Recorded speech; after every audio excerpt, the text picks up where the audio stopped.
Alors quelle est donc ma part de responsabilité dans la malédiction? C'est vrai que je peux me situer du côté de la victime, mais je peux, sans m'en rendre compte, à mon insu, je peux devenir moi-même bourreau, c'est-à-dire prononcer moi-même aussi des malédictions.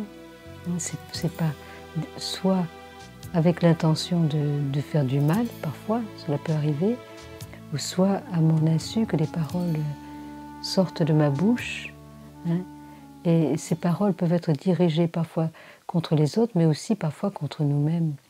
Combien de gens se méprisent, se maudissent, disent du mal d'eux, se dévalorisent, et c'est être en proie, c'est être la proie de la malédiction.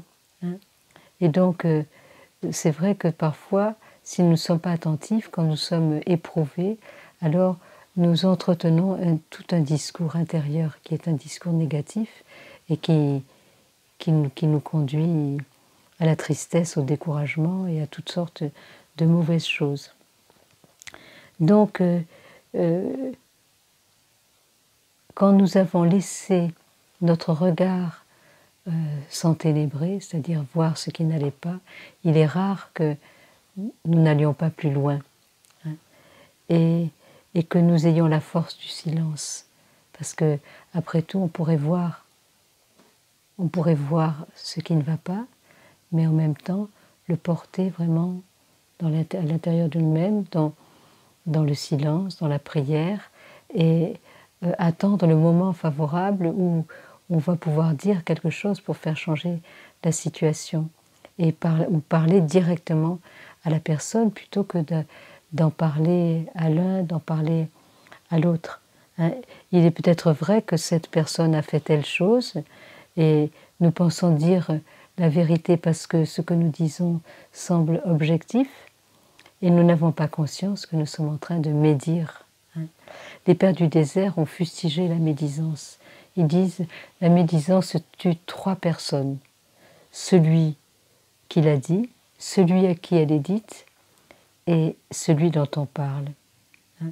Faisant écho au sage du Talmud à propos de la calomnie tue 3 personnes, celui qui parle, celui qui écoute et celui qui fait les frais de la conversation. Et donc, c'est une jeune femme je connais une jeune femme qui est très très perspicace, elle a beaucoup de discernement, elle voit tout de suite ce qui n'est pas ajusté, et seulement elle ne se contente pas de le voir seulement, mais elle se croit obligée de le dire, et elle se fait même un point d'honneur à dire ce qu'elle pense, car elle a horreur de l'hypocrisie. Et un jour, elle s'est trouvée à San Giovanni Rotondo, sur le tombeau du Padre Pio, et vraiment avec beaucoup de sincérité, elle lui a demandé de la confesser. Et à ce moment-là, elle lui a demandé de lui montrer quel était le péché qui offensait le plus le Seigneur en elle. Et à sa stupéfaction, alors qu'il lui semblait qu'elle ne disait que la vérité, il lui a dit « médisance ». Et là, elle a vraiment reçu un choc, et elle a compris que ce qui lui semblait de la droiture était bel et bien péché, et contristait le cœur de Dieu. Et en même temps, elle s'est rendue compte qu'elle avait dû blesser bien des personnes sans s'en rendre compte, vraiment. Alors, est-ce que vous connaissez l'histoire d'un apologue grec sur les 3 tamis? Alors c'est très très éclairant. C'est un jour, quelqu'un vint voir Socrate et lui dit « Écoute Socrate, il faut que je te raconte comment ton ami s'est conduit. »« Arrête !» interrompit l'homme sage. « As-tu passé ce que tu as à me dire à travers les 3 tamis ?»« 3 tamis ?» dit l'autre, empli d'étonnement. « Oui, mon ami, 3 tamis. Examinons si ce que tu as à me dire peut passer par les 3 tamis. Le premier est celui de la vérité. As-tu contrôlé si tout ce que tu veux me raconter est vrai ? Non, je l'ai entendu raconter et bien, mais assurément tu l'as fait passer à travers le deuxième tamis, c'est celui de la bonté. Ce que tu veux me dire, si ce n'est pas tout à fait vrai, est-ce au moins quelque chose de bon? Hésitant, l'autre répondit, non, ce n'est pas quelque chose de bon, au contraire. Dit le sage, essayons de nous servir du troisième tamis et voyons s'il est utile de me raconter ce que tu as envie de me dire. Utile? Pas précisément. Eh bien, dit Socrate en souriant, si ce que tu as à me dire n'est ni vrai, ni bon, ni utile, je préfère ne pas le savoir. Et quant à toi, je te conseille de l'oublier.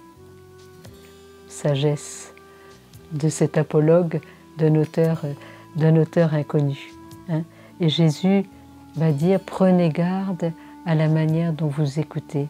C'est vrai, quand on accepte d'écouter des paroles négatives sur les uns et sur les autres, et de les accueillir d'une manière complaisante, eh bien nous nous rendons coupables aussi, nous-mêmes de médisance.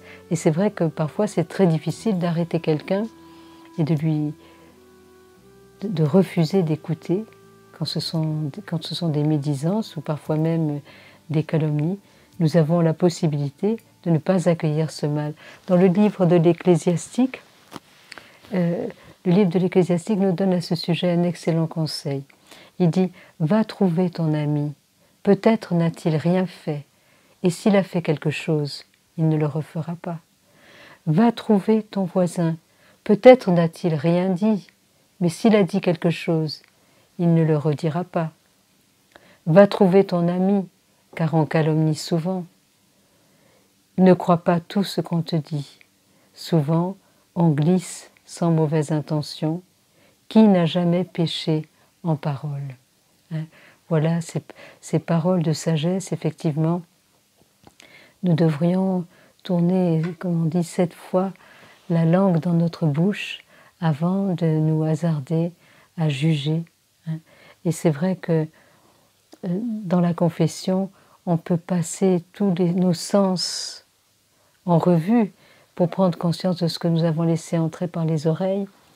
Et il est bon, on dit « Établis Seigneur une garde à ma bouche et veille sur la porte de mes lèvres », mais il faut aussi mettre une garde à la porte de nos oreilles, même si, disent les sages juifs, nous n'avons pas de paupières aux oreilles pour nous empêcher d'écouter, mais voilà, il faut que nous ayons le courage de dire, par exemple, je ne suis pas la bonne personne à qui tu peux dire cela, ou arriver à trouver des paroles qui ne vont pas condamner la personne qui est en train de vous dire une médisance, mais qui vont l'éclairer et qui vont peut-être l'aider effectivement à parler à la bonne personne. Nous ne sommes pas qui, comme dit la parole, qui m'a établi gardien de mon frère. Et saint Paul qui dit « Qui que tu sois, tu es sans excuse, toi qui juges. » Donc il y a là quelque chose de très fort. Nous avons encore donc l'épître de saint Jacques qui parle de la langue et qui dit « Si quelqu'un ne commet pas d'écart en parole, c'est un homme parfait. Il est capable de réfréner tout son corps. De même, la langue est un membre minuscule et elle peut se glorifier de grandes choses. Voyez quel petit feu embrase une immense forêt. La langue est aussi un feu. C'est le monde du mal, cette langue placée parmi nos membres. Elle souille tout le corps. La langue, personne ne peut la dompter. » Il connaissait l'âme humaine. C'est un fléau sans repos. Elle est pleine d'un venin mortel. Par elle, nous bénissons le Seigneur et Père, et par elle, nous maudissons les hommes faits à l'image de Dieu. De la même bouche sortent la bénédiction et la malédiction. Il ne faut pas, mes frères, qu'il en soit ainsi. La même source, par la même ouverture, fait-elle jaillir le doux et l'amer? Alors voilà, vraiment, par toutes ces paroles, prenons cette décision d'établir une garde à notre bouche, de réfréner ce désir impétueux de dire, de souligner le mal, de souligner les erreurs des autres, parce qu'en fait on se trouve toutes les excuses du monde et on n'en trouve aucune pour les autres. Mais Saint Paul nous dit l'amour croit tout, l'amour pardonne tout, l'amour excuse tout, l'amour ne soupçonne pas le mal. Eh bien, nous devons nous enraciner, nous établir, nous fonder sur cette parole, et je dirais être peut-être impitoyable par rapport à nous-mêmes et par rapport à ces complaisances avec le mal. Et donc, au lieu de ne voir que le mal, comme cette vieille amie que nous avions rencontrée, de ne voir que le bien et de laisser le reste à la miséricorde de Dieu.